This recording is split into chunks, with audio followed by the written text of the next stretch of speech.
আজকে চলে গিয়েছিলাম একটা অন্নপ্রাশন নেমন্তন্ন বাড়িতে, আর যার অন্নপ্রাশন তার নাম হচ্ছে ত্রিশিকা। কি সুন্দর দেখতে না? আর তার সাথে খুব সুন্দরভাবে ডেকোরেশন করেছে। আমরা দেখতে দেখতে ভেতরে চলে গেলাম, আর যাওয়ার সাথে সাথে আমরা বসে পড়লাম খেতে। তারপর এক এক করে মেনুগুলো আসতে থাকে, লেবু, স্যালাড, তারপরে ফ্রেশ ফ্রাই, এরপর বাসন্তী পোলাও ও চিলি পনির। চিলি পনিরের সাথে বাসন্তী পোলাওটাকে ভালো করে মেখে খেতে শুরু করে দিলাম। আর হ্যাঁ, আমি তো একটা কথা বলতেই ভুলে গেছিলাম, আমার সাথে ছিল এইদিকে পবিত্র বাবু আর এইদিকে প্রসেনজিৎ বাবু। আমরা খুব জমজমাট করে খাওয়া দাওয়া করলাম। প্রসেনজিৎ বাবু দেখাচ্ছিলেন যে চিলি পনিরটাকে কিভাবে ভেঙে তারপর খেতে হয়। এইভাবে ভাঙার পর তারপর গপ করে মুখে ভরে নিতে হয়। কি তাই তো?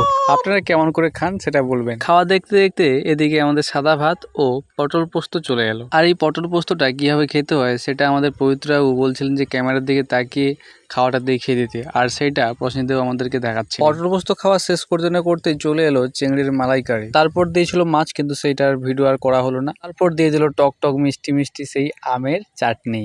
খেতে খুব মজা, তার সাথে পাঁপড় দিয়ে কি মজা লাগে না, তাই তো? তারপর দিয়ে দিল 1 প্লেট পায়েস, আর সেটা আমি পাঁপড় দিয়ে খেতে থাকলাম। তারপর চলে এলো রাজভোগ। আর এই রাজভোগ খাওয়াটা কিরকম খেতে হয় সেটা আমি দেখাবো। চলো, প্রথমে রাজভোগ থেকে রসটা এরকম নিকড়ে নিতে হয়, তারপরে হালকা করে কামড় দিয়ে আস্তে আস্তে করে খেতে হয়।